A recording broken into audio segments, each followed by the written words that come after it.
주중에 제가 그 설립예배를 놓고 기도했던 가장 중요한 거는 뭐 사람이 많이 모이고 그런 게 중요한 게 아니었어요. 저는 그 시간에 이 초라한 곳에 성령님이 오셔서 한 사람 한 사람의 마음을 감동시켜 달라고 저는 기도했거든요.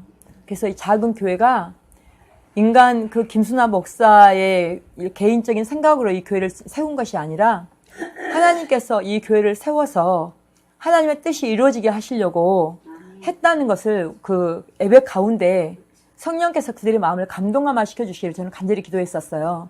그 기도할 때마다 그렇게 눈물이 나더라고. 그 눈물이 나는 게 하나님이 정말 무엇 때문에 정말 부족하고 연약한 이 종을 여기서 세워서 하셨을까? 나는 생각하지도 못했고 계획도 해 없었는데 하나님은 왜 하셨을까? 그 생각을 하면서 참 많이 울었었어요, 아침마다. 그런데 그날 예배가 끝나고 나서 이제 그 우리 동기들이랑 이렇게 다 하는 얘기를 이제 들었을 때 이제 그들은 생각할 때 그랬대요. 여기가 그냥 가정집이기 때문에 그냥 가정집에 그냥에서 그냥 예배를 드리는 걸로 생각을 그냥 했다는 거야. 그냥 편안하게 아주. 근데 와서 보니까 너무 아니라는 거예요. 이게 여기가 딱 교회라는 거 교회. 여기가 다 교회라는 거예요. 그리고 너무 예쁘고 이게 교회라는 느낌이 딱 들어가지고 예배를 드리는데 그렇게 마음이 편안하고 너무 감동이 되더래. 이제 다른 말을 할 필요 없지만 저쪽에 이제 동두천에 세워진 그 김경희 목사님의 주사랑 교회가 일주일 전에 설립 예배를 거기 드렸었거든요. 거기는 이제 뭐 우리 학교 대학원의 총장까지 다 가시고 전에 섬기던 교회에서 뭐 다 가고 아무튼 되게 많이 가고 거기 뭐 있는 권사님 쌤은 다 정말 많이 갔어요. 여러분 많이 오시고 초대 많이 했으니까. 그런데 이제 거기서 그 받은 은혜보다 여기 작은 곳에 와서 받은 은혜가 참 컸고 참 감사했노라고 얘기를 해주셨고요. 어느 한 전도사님은 칭찬하는 사람이 아니에요. 굉장히 이렇게 끈끈했고 항상 이렇게 찝는 사람이지. 근데 내가 칭찬 안 하는 사람인데 여기 오늘 와서 보니까 너무 감사하다고 여러분이 아름다운 예배였고 아름다운 교회다라고 얘기를 해주셨어요. 그러니까 너무 이제 그런 모습이 하나님께서 내 기도를 들으시고 우리의 기도를 들으시고 응답하셨다. 그러니까 하나님은 우리의 그 간절함, 그러니까 교회, 우리 한 사람 한 사람이 교회잖아요. 이 교회가 하나님께 기도하는 것을 하나님은 다 들으시고 응답하신다는 거예요. 그런데 그냥 기도가 아니라 정말 간절한 기도. 하나님은 그 간절한 기도를 바라세요. 내가 정성을 들인 만큼 열매를 맺게 돼 있거든요. 무슨 일이든지. 그러니까 하나님은 특별히 더 하신다는 거죠. 오늘 기도 제목을 뭘로 정했냐. 교회는 간절히 하나님께 기도하더라. 이 제목으로 정해보았습니다. 우리 한 사람 한 사람인 교회가 모여서 공동체를 이루잖아요. 공동체 내에서 간절히 기도할 때 그게 모아지는 거죠. 하나님의 뜻을 이루기 위해서. 우리 각자 개인이 나를 자꾸 내세우면은 이거는 자꾸 엇박자가 나잖아요. 그런데 하나님의 뜻을 위해서 같이 기도하면 엇박자가 아니라 마음에 감동이 오는 거예요. 그리고 상대방이 조금 마음을 이렇게 나한테 거스리는 그런 얘기를 꺼내놔도 거스려지지가 않고 그냥 그를 덮어갈 수 있는 포근한 마음을 생겨지는 거예요. 성령께서 임하시는 거죠, 우리 마음속에. 네, 그런 교회가 바로 진정한 교회인 줄 믿습니다. 여러분 밖에서 당신은 참 그리스도인이야. 당신은 예수쟁이야. 이런 말 들어보셨죠? 네, 들어보셨어요. 그런 말을 들어보셔야지만 정말 하나님을 믿는 자라고 할 수 있다고 저는 생각해요. 개인적으로. 내가 밖에 나가서 나는 예수님 때문에 내 모든 죄가 내 죄를 내가 알게 됐고 그 내 모든 죄를 예수님이 씻어주시기 위해서 깨끗하게 하시기 위해서 다시 하나님의 자녀로 세워주시기 위해서 오셨어요. 근데 우리 힘으로는 도저히 깨끗함을 얻을 수가 없단 말이에요. 그러니까 예수님이 죄 없는 모습으로 오셔서 십자가에 죽으심으로 흘려주신 그 보혈, 그 피가 보혈이죠, 보혈. 아주 보배로운 피죠. 믿기만 하면 우리가 지금까지 지은 모든 죄가 다 없어진다는 거예요. 다 성령 받는다는 거예요. 그리고 우리는 새로운 사람으로 다시 태어난다는 거죠. 그것을 내가 믿고 난 다음에 사실을 내가 전할 수 있는. 그러고 나니까 내 안에 누가 오셔서? 성령이 오셔서 나를 다스리시고 통치하신다는 거죠. 그래서 경험한 사람은 내가 이거를 경험했는데 그냥 나만 갖고 있을 수가 없어요. 맛있는 집에 가서 음식을 먹어도 내가 밖에 나가 자랑을 하는데 내 안에 오신 성령님이 나를 자꾸 간섭하시면서 내 안에 평안을 주시고 기쁨을 주시고 나한테 막 감사를 주시고 막 그러는데 내가 그거를 가만히 듣고 나 혼자 가만히 있는다? 이건 말이 안 돼요. 이건 말이 안 되는 거예요. 성령이 내 안에 오시면 말이 안 되는 거예요. 스데반 집사가 예수님 부활하신 다음에 맨 처음 순교자예요. 그는 성령 받고 나서 집사인데 집사가 막 성령 받고 나니까 하나님의 능력과 권능이 막 나한테 막 생기기 시작하는 거야. 막 성령이 내 안에 계시니까. 그러니까 그걸 가지고 막 성령 충만해서 막 지혜와 성령으로 막 하나님 말씀을 막 전하니까 원래 믿던 기존 교회 유대인들이 자기들은 하나님을 믿어야 율법을 지키고 할례를 받아야 구원을 받는다라고 알고 있는데 이 스데반 집사가 나와서 아니다.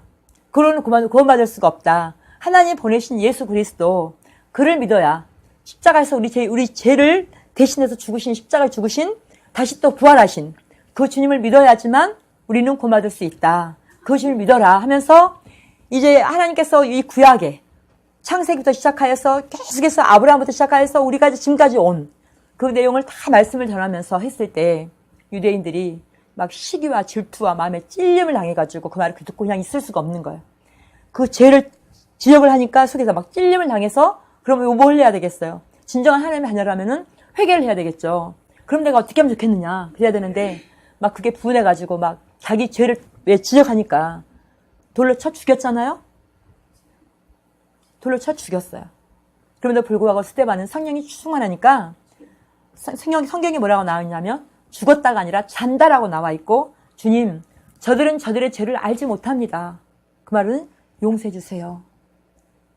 자기를 죽이는 돌로 쳐서 자기를 죽이는 그들을 위해서 도리어 중보해 주는 그게 뭐냐면 내 안에 성령이 충만히 계시면 하나님의 영이 내 안에 충만히 계시면은 밉지가 않은 거야. 왜? 몰라서 저러지. 알았으면 저렇게 할 수가 있겠나? 없지. 본인은 그걸 알기 때문에 깨달았기 때문에 그렇게 말할 수 있다는 거야. 성령을 거역하는 사람들은요. 하나님의 음성을 들을 수 없어요. 그래서 지적하죠. 지적해. 집사가 뭐 저래. 권사가 뭐 저래. 목사가 뭐 저래. 그렇게 믿으면 다야? 너만 믿음이 있어? 하면서 막 지적하죠. 막 빈정대고. 그죠? 성령이 내 안에 계시면 그렇게 못해요. 그거는 뭐냐면 성령이 내 안에 계셔서 나를 다스리는 것이 아니라 내가 내 판단, 내 지식, 내 지혜로 판단하고 정죄한다는 거죠. 그건 내가 더 강하기 때문에 성령이 내 안에서 나를 다스릴 수가 없어요. 하나님은 인격적인 분이라서 나를 갖다 팍 쳐서 나를 잡아 당겨서 나를 갖다 억지로 하는 게 아니라 기다리신다는 거죠. 감동을 주시고 인격적으로 대해주시면서 내가 변해서 깨달아 알 때까지 기다리시는 분이세요. 네. 그렇게 스데반이 환난과 핍박을 당해서 이제 죽은 것을 보고 예수 믿고 성령 받은 그 우리들이 다 흩어지죠. 이제 유대 각자 사마리아 쪽으로 다 흩어지면서 복음을 전하지 않을 수가 없어요. 내 안에 성령이 계시고 내가 죄사함 받았고 내가 구원받았기 때문에 하나님은 나만 구원시킨 게 아니라 너희 받았으니 너희도 나가서 전해서 같이 구원받게 해라. 하나님 나라가 가까이 왔다.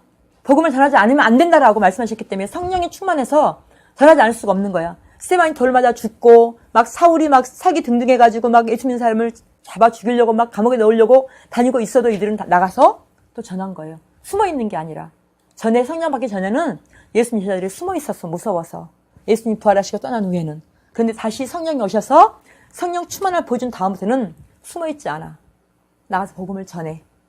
매를 맞든지 안 맞든지 핍박을 당하든지 아니든지 상관하지 않고 복음을 전하는 거예요. 예수님이 돌아가시기 전에 요한복음에서 16장 33절에 그 말씀을 하세요. 제자들에게 세상에서는 너희가 환난을 당할 것이다. 그러나 담대하라. 왜? 내가 세상을 이겼다. 내가 이긴 그 믿음을 너희에게 주노니 너희는 담대하라. 너희도 나처럼 세상을 이길 것이다. 아멘. 이 말씀이 우리 안에 들어있으면 우리는 담대할 수 있습니다. 왜? 우리 속에서는 육신의 무엇을 먹을까 마실까 입을까를 염려되어 있는 것이 아니라 우리는 오로지 아버지 나라 의를 먼저 구하는 것이 첫 번째이기 때문에 그렇게 할 수 있다는 것이에요. 우리가 복음을 전할 때 참 어렵죠. 어려워요. 빈정대기도 하고 말하면 우습게 우리를 무시하기도 하고 많이 그래요. 그게 만약 경험이 없다면 사람은 내가 진정으로 예수 믿고 있나? 하나님 자녀인가? 생각해 보셔야 돼. 나는 예수 믿으면서 핍박당한 적도 없어요. 고난당한 적도 없어요. 나는 무시 멸시당한 적도 없어요. 그러면 그 사람은 자기 믿음을 다시 한번 점검해 봐야 돼. 왜? 내 안에 내가 예수가 있으면 누구든지 복음을 전하고 싶어. 그러면 세상은 이생 어둠이기 때문에 복음을 전하라고 가만두지 않아요. 자꾸 회방을 놔. 그것 때문에 나를 이제 내 마음을 아프게 만들고 힘들게 만들고 그스럽게 만들고 그죠? 그런데 그런 것들이 내가 당하지 않고 나는 믿음이 살았다? 그러면 그 믿음은 조금 다시 생각을 해봐야 돼. 내가 정말 성령의 인도하심을 받고 있는가? 점검을 해보고 다시 회개로 기도로 다시 내 믿음을 세워나가야 될 줄 믿습니다. 세례 요한이 예수님 오실 길 먼저 예비했죠. 이 독살 자식들아 회개하라. 천국이 가까이 왔다. 그럴 때 세례 요한은 순교당했어요. 목 잘랐죠, 그죠? 네. 바른 말을 전하다가 목 잘려 죽었어요. 예수님도 오셔서 화 있을진저 이 바리새인들아 너희 속에서 악독이 가득하다. 회개하라고 말씀하셨을 때 결국은 하나님을 신성 못하겠다는 죄로 네가 목수의 아들이 무슨 하나님의 아들이야 라고 하나님 믿는 자들이 예수님을 죽였어요. 하나님 모르는 사람들이 죽인 게 아니에요. 하나님을 아는 믿는다고 하는 대제사장 그죠? 바리새인 서기관들이 예수님을 십자가 못 박아 죽였어요. 스데반이 그렇게 예수님을 증거하다가 또 순교했잖아요. 또 요한의 형제 야고보가 그다음에 또 순교했어요. 오늘 본문에 나와 있는 것처럼 헤롯 왕이 죽인 거죠. 야고보를 칼로 죽였어요. 그래도 이들은 두려워하지 않고 사방으로 흩어지면서 또 다시 복음을 전하기 시작하는 거예요. 이게 도대체 이게 뭘까요? 어떤 힘이 나를 작용해서 어떤 힘이 우리 믿는 자들에게 오셨길래 우리가 죽음을 두려워하지 않고 환경을 어려워하지 않고 나가서 또 복음을 전할 수 있을까? 그래서 우리가 알기 위해서 하기 위해서는 성령의 충만함 받아야 되고 받기 위해서 내가 간절히 기도할 때 나에게 그 성령 충만함 받아서 그것 때문에 세상과 나는 간 곳이 없고 오직 구속한 주님만 보입니다라고 고백할 수 있다는 거죠. 네. 정도를 외치고 정직을 외치고 맑음을 외치면 뭐라고 말하는지 알아요? 나는 우리 불이익 당하죠. 이 땅에서 살 때. 나는 정도의 길을 갈 거야. 나는 거짓말 할 수 없어. 나는 누구 속일 수 없어. 나는 이렇게 같이 내가 공모할 수 없어. 가담할 수 없어. 그러면 어때요? 그냥 나를 두는 게 아니라 나를 아웃시켜버리죠. 이 세상은 그래요. 그죠? 이 세상은 그래. 그래서 매도시키고 불의를 당하게 만들고 하는 게 이 땅이잖아요. 이 땅이 왜? 죄로 물들어 있기 때문에 그래요. 이 땅은.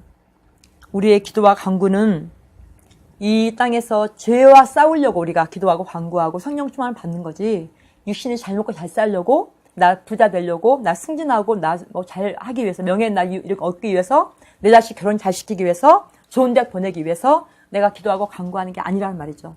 우리의 싸움은 혈과 육의 싸움이 아니라 그랬어요. 우리의 싸움은 이 땅의 통치자 권세자들 이 어둠의 흑암의 이 권세들 하늘에 있는 악한 영들을 위해서 우리는 싸운다고 말했어요. 우리가 기도와 간구를 하는 거는 바로 그걸 위해서 하는 거예요. 특별히 내 속에 있는 내 자아 이거를 내몰아내지 않으면 성령이 내 안에서 나를 다스릴 수가 없어요. 우리는 이 땅에서 하나님의 자녀로 우리는 구별되었다. 나는 하나님의 자녀야. 그럼 뭐예요? 하나님은 거룩하신잖아요. 거룩하신 거는 죄가 없다는 말이잖아요. 더럽지 않다는 말이잖아요. 나는 그 아버지를 자식이기 때문에 나도 그 아버지의 길을 내가 가야죠. 그죠? 나는 그 길을 나도 가야지. 난 하나님의 자녀야. 난 하나님의 거룩한 백성이야. 그러니까 나는 불의와 타협할 수 없어. 나는 죄 있는 곳에 갈 수 없어. 응? 나는 한 발 딛고 살 수가 없어. 나에게 불이익이 온다 해도 내가 내 사는 게 너무 힘들고 버겁다 할지라도 나는 타협할 수 없어. 라고 우리가 할 수 있는 믿음이 우리에게 있어야지 진정한 하나님의 교회로서 역할을 감당할 수 있다는 것을 깨달아 알 수 있기를 간절히 소망합니다. 네. 헤롯 왕이 오늘 본문에 보니까 헤롯 왕이 자신의 정치적인 야망을 위해서 이 요한의 형제 야고보를 칼로 쳤잖아요. 왜? 유대인들이 싫어하거든. 예수를 증거하는 걸 싫어하기 때문에 헤롯 왕이 이 유대인들을 통치하고 있었어요. 로마의 그 황제 왕으로 왔는데 그들이 이 헤롯 왕이 자기 정치적인 야망, 유대인들을 자기가 잘 다스리려면은 그의 말도 들어줘야지. 그러니까 이들이 싫어하는 게 뭐예요? 예수님을 전하는 자들을 죽이는 거야. 잡아 없애는 거야. 그게 동조하는 거죠. 거기에 같이. 그래서 이 세상에 사는 모든 것들을 보면은 자기의 그 야망, 욕망을 우리가 가지기 위해서 수단과 방법을 가리지 않고 정치를 보면 우리 알 수 있잖아요. 얼마나 많이 깊이 들어가 보면 알 수 있어요. 그 안에 얼마나 많이 썩었는지, 얼마나 거짓이 난무하는지, 얼마나 죄가 난무하는지 우리는 그걸 볼 수 있는 눈이 영의 눈이 열려야 돼요. 그래야 거기에 우리가 마음이 끌려가지가 않아요. 우리는 이 땅에 살아가면서 정치는 정치인들이 하는 거예요. 우리는 예수쟁이들은 말씀 안에서 우리가 가담할 수 있다면 우리는 진짜 기도와 간구로 나가야 되는 거예요. 하나님 하셔요. 하나님이 왕 대통령도 세우시잖아요. 하나님의 부자도 세우세요. 다. 그런 만큼 세우시는데 합당한 삶을 살아갈 때 하나님은 복을 주실 것이고 합당하지 않으면 하나님은 쳐내죠. 네. 다윗 왕은 세웠지만 다윗 전에 사울 왕은 쳐냈어요. 하나님 마음이 합당하지 않기 때문에. 우리는 일상에서의 그 지혜는 탐욕을 부르짖고 거기에는 성령을 거스리는 죄만 있을 뿐이에요. 이걸 깨달을 수 있는 우리 심령을 살아가기 위해서는 바로 성령의 도우심을 받아야 돼요. 그래야 우리 그걸 알 수 있어요. 그러기 위해서 오늘 우리가 하늘로부터 오는 지혜를 구해야 되겠죠. 네. 야고보서 3장 17절 말씀. 청결, 깨끗해야 된다는 거죠. 화평, 어디 가든지 우리는 평화를 이루는 삶을 살아야 돼. 그리고 관용하고 남을 세울 줄 알아야 되죠. 그죠? 네. 온순하고 그리고 우리 심령 가운데서 또 뭐예요? 긍휼과 선한 열매가 가득하다. 그러니까 볼 때 불쌍히 여기는 마음, 선한 열매가 가득할 때 편견과 거짓이 없어야 돼요. 우리 심령 가운데. 네. 내 편견을 가지고 있으면 상대방이 용납되지가 않아요. 네. 그러기 위해서는 우리가 그 마음을 품어야 됩니다. 하나님은 저와 여러분이 하나님의 뜻을 순종하기 위해서 우리에게 성령의 이끌림 받아서 살아가기를 바라고 계시죠. 나 혼자 가는 길이 절대 아니에요. 나 혼자 가는 길이 아니에요. 성령이 나와 동행하세요. 그를 알고 나면 내가 굉장히 편안해져요.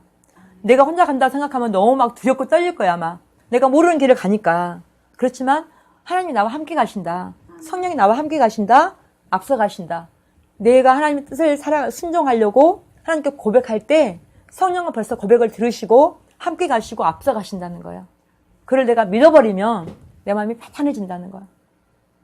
순간에 염려 걱정이 오다가도 내가 기도할 때 성령께서 깨닫게 해주시고 은혜로 말미암아서 내가 순종할 때 내 심령 속에 은혜가 넘치는 줄 믿습니다. 오늘 본문에 보면 예수 그리스도를 전하다가 베드로가 지금 감옥에 갇혔어요. 일부러 야고보를 칼로 쳐 죽이고 그다음에 이제 베드로를 잡아 죽이려고 하는 거죠. 그래서 감옥에 집어넣었죠. 그러면 이제 다음 날 딱 정하는 내일이고 모레고 정한 날에 나와서 이제 끌어다가 대중 앞에 세워놓고 어떻게 할 거나 그러면 그냥 뻔하겠죠. 예수님 십자가에서 막 못 박으십시오. 아니면 막 야고보 칼로 쳐주십시오 했던 것처럼 그렇게 하겠죠. 그거를 기다리고 있는 이 베드로예요, 지금. 베드로가 감옥에 갇혀 있는데 혼자 그냥 있는 게 아니에요. 밖에서 간수들이 다 지키고 있고 4명씩 4조가 간수들이 4명씩 4조가 감춰서 거기를 이렇게 지키고 있고 양쪽에 군인들이 들어가서 양쪽에서 베드로 양쪽에서 쇠사슬을 끊고 같이 누워 있는 거예요. 혹시 도망갈까 봐. 왜? 베드로가 능력을 많이 행하잖아요. 도망갈까 봐. 근데 베드로는 오늘 본문에 보면은 베드로는 자고 있다고 그랬어요. 오늘 본문에 자, 오늘 보세요 한번.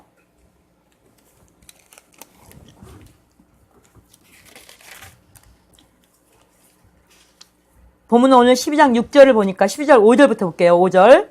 이에 베드로는 옥에 갇혔고 교회는 그를 위하여 간절히 하나님께 기도하더라. 베드로가 드디어 옥에 갇혔어요. 근데 지금 교회가 각자 한 사람들이 도망가고 숨어버린 게 아니에요. 이들은 모여서 함께 하나님 앞에 아주 간절히 기도했어요. 하나님께서 도와주시라고. 우리는 무슨 일이 생겼을 때 우리는 모여서 기도해야 돼. 두려워 떨거나 도망가거나 염려 근심으로 하는 것이 아니라 함께 혼자 하는 기도가 아니라 함께 모여서 하나님 앞에 간절히 기도해야 돼요.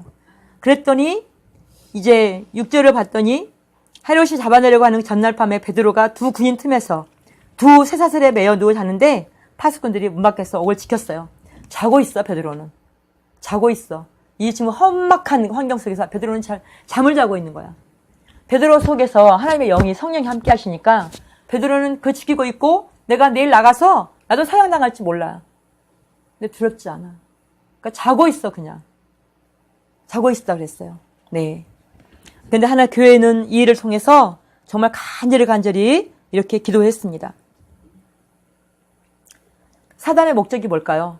사단의 목적은 예수님의 제자들, 말씀을 전하게 하는 그들, 씨를 말리는 데 목적이 있어요. 예수님을 전하지 못하게 만들고 많은 사람들이 구원받지 못하게 만드는, 예수를 믿지 못하게 만드는데 사단의 목적이 있는 거죠. 지금도 마찬가지죠.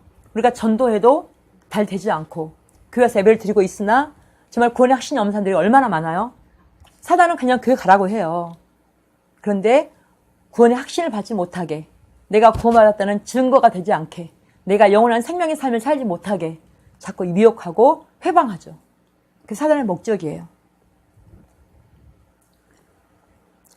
교회가 지금 얼마나 간절하고 절박한 심령으로 기도했는지 알 수 있습니다. 성령은 우리에게 말씀하시죠. 오늘 본문에 우리 기도로 교회에 말씀을 전했던 빌립보서 4장 말씀처럼 너희는 아무것도 염려하지 말고 오직 모든 일에 기도와 간구로 너희 구할 것을 감사함으로 하나님께 아뢰라. 네, 너희는 아무것도 염려하지 말고 오직 모든 일에 기도와 간구로 하나님께 감사함으로 아뢰라고 말씀하시죠. 그리하면 모든 지각에 뛰어난 하나님의 평강이 그리스도 예수 안에서 너희 마음과 생각을 지켜주실 것이다 라고 말씀하고 계십니다. 바로 이 기도만이 모든 문제의 능력의 해결자가 되는 것을 우리 믿으시길 바랍니다. 아멘. 베드로 한 사람을 지키기 위해서 군인이 이렇게 양쪽에서 붙잡고 있었지만 베드로는 정말로 편안하게 잠을 자고 있었어요. 베드로전서 5장 7절에 말씀하시죠. 너희 염려를 다 주께 맡기라. 그가 너희를 돌보심이라. 너희 염려를 다 주께 맡기라. 이는 그가 너희를 돌보심이라. 아멘. 주님이 우리를 돌보신다. 염려를 다 맡겨라. 근데 이게요, 기도 없이는 안 돼요. 맡기기 위해서 간절한 기도가 있어야 돼요. 그래야 그 염려가 사라지고 평안이 나한테 와요. 간절한 기도가 있어야지만. 그걸 경험해 보신 분만은 알아요. 네, 그 사실을. 성령에 매여서 말씀을 전했어요. 베드로가. 성령의 도우심으로 표적과 이적을 행했어요. 그리고 직접 그 모든 것을 경험한 이 베드로는 자신을 통치하시는 성령의 지시를 받고 있었죠. 그래서 그 마음속에서 편안할 수밖에 없었어요. 여러분 어떠세요? 정말 염려를 하나님께 맡기고 계십니까? 의인의 기도는 역사는 힘이 크다라고 말씀하셨습니다. 네, 의인의 기도, 하나님 백성 된 우리가 하는 기도는 하나님의 역사는 힘이 크다고 그랬어요. 반드시 역사하십니다.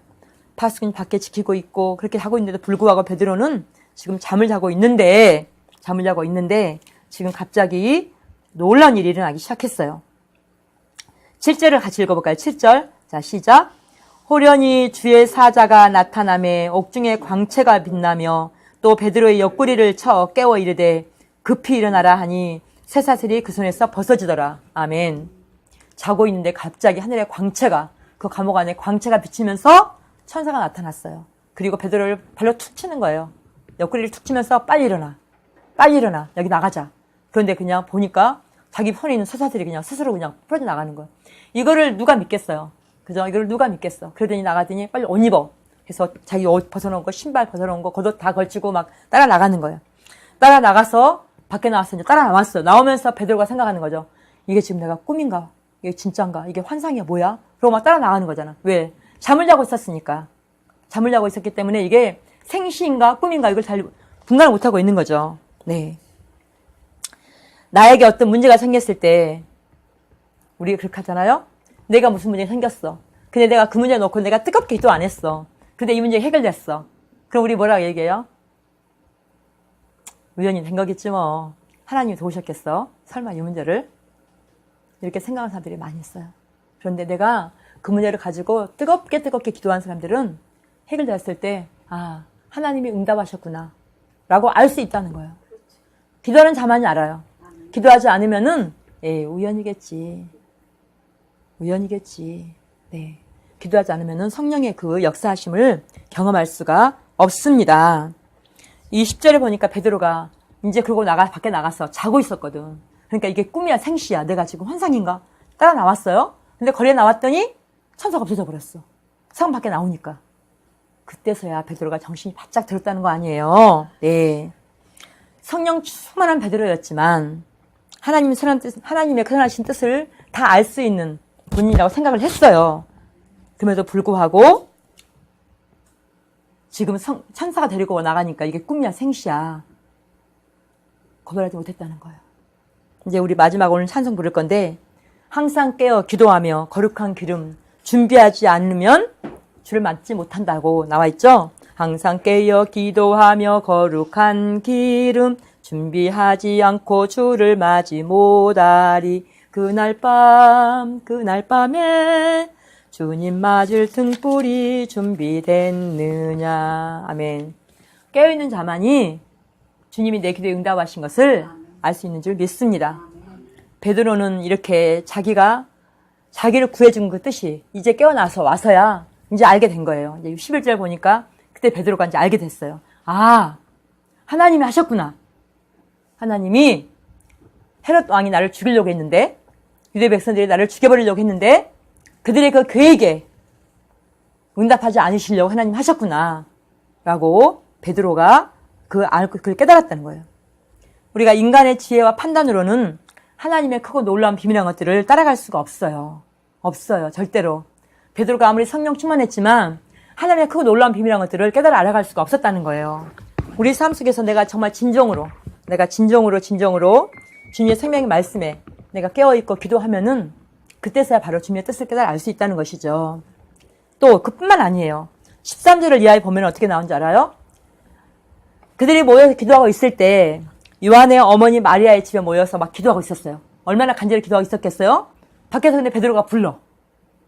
여자아이가 이다가 뛰어나갔어. 목소리가 베드로 목소리야. 너무너무 놀래가지고 문도 안 열어줘. 다시 막 뛰어와가지고 베드로가 왔어요. 근데 이들이 뭐라고 얘기해요? 네가 미쳤다 그래요. 여기 11절에 한번 찾아볼까요? 11절에 베드로가 정신이 들어 이르되 내가 이제야 참으로 주께서 천사를 보내서 나를 헤롯의 성과 유대 백성의 모든 기대에서 벗어나게 하신 줄을 알겠노라 하고 그 마가라 하는 요한의 어머니 마리아의 집에 가니 여러 사람이 모여서 기도하고 있었어요. 그런데 베드로가 대문을 두드리니까 로데라는 여자아이가 나왔다가 베드로 음성인 줄 알고서 기뻐서 문도 열지 못하고 달려들어가서 베드로가 대문에 있다 말하니까 그들이 말했어요. 네가 미쳤구나 이렇게 말했어요. 아니라고 말하니까 그러면 그의 천사겠지. 어때요 여러분? 기도를 열심히 베드로를 구해달라고 기도를 열심히 했어. 그럼 뭐예요? 지금 그 기도가 의심하는 기도였어요? 아니면 진짜 믿는 기도였을까요? 내가 정말 신뢰하는 기도였으면 베드로가 왔다. 어머! 하나님 우리 기도 들으셨다. 이래 정상이겠죠. 네가 미쳤구나. 야 그러면 천사가 왔겠지. 우리가 한번 생각해 볼 수 있는 우리 마음이 있었으면 참 좋겠습니다. 네. 우리가 정말로 기도하고 있으면서 응답받지 못하는 원인이 어디 있다고 생각하시는지 한번 생각해 보시기 바랍니다. 우리에게 진정한 겨자씨만한 믿음이 있다면 주님 말씀하시기를 겨자씨가 얼마나 조금해요. 눈에 잘 보이지도 않는 믿음이 있다면 너희가 이 산을 저 산으로 옮길 것이다 라고 말씀하세요. 우리는 그런 믿음도 우리에게 사실 없다는 얘기잖아요. 네. 야곱이 어떻게 했어요? 형 에서가 자기를 죽이려고 오는 줄 알고 군사를 데리고 오니까 무서워서 형 에서 만나러 가지 못하잖아요. 약복강 나루터에서 밤에 잠을 자지 않고 씨름했죠. 네. 하나님께 기도했다는 얘기잖아요. 천사가 내려와가서 기도를 드셨는데 천사를 못 가게 만들어. 응? 밤이 새도록 기도하면서 내 기도 안 들어주시면 절대 안 보냅니다. 그러니까 천사가 이제 날이 새려고 하니까 야곱의 환도표를 쳐버렸잖아요. 그러면서 이제는 너 이름이 야곱이 아니고 네가 꾀쟁이가 아니고 간사한 자가 아니라 너는 이제는 이스라엘이다. 하나님 백성이다라고 축복해줬잖아요. 그런 기도. 예수님이 십자가 지기 위해서 겟세마네 동산에 올라갔는데 인간 옷을 입었기 때문에 너무너무 힘든 거예요. 그게. 내가 십자가의 산처럼 내가 못을 박는다는 게 너무 힘들어. 그래서 내가 자신감, 편안한 마음을 달라고 하나님 앞에 얼마나 밤에 기도했는지 내 이 땀방울이 핏방울같이 떨어지는 그렇게 간절한 기도를 했을 때 응답을 받았다는 거예요. 받아서 내려와서 이제 다 이루었다 라고 말씀하시잖아요. 바로 그런 기도, 그런 응답의 기도가 우리에게 있어야 되는 줄 믿습니다. 우리가 문제를 놓고 기도할 때 이렇게 기억해야 할 게 있어요. 내가 무슨 문제를 놓고 기도할 때, 교회가 함께 공동으로 기도할 때 생각나는 게 뭐냐면 하나님이 내 기도를 반드시 들으신다. 확신이 있어야 된다는 거예요. 확신을 가지고 놓고 내 기도를 해야 된다는 거예요. 하나님 앞에. 그렇게 확신을 가지려면은 내가 기도 제목을 내놨을 때 하나님 나에게 분별력을 주시겠죠. 이 기도가, 이 문제가 하나님이 기뻐하시는 것이다 아니다. 그렇게 기도를 내가 했을 때, 네, 이 기도는 하나님 응답해 주실 것이다 라는 확신을 가질 수 있도록 기도해야 된다는 것이죠. 두 번째는 내가 이 기도의 문제가 주님 나라와 의를 구하는 것이냐, 정말 주님의 뜻이냐 내 뜻이냐, 응? 하나님 기뻐하신 뜻이냐 아니냐, 그래서 또 구해야 된다는 거죠. 세 번째, 내가 기도할 때는 항상 시간과 장소를 내가 구별해 놓고 기도해야 된다는 거예요.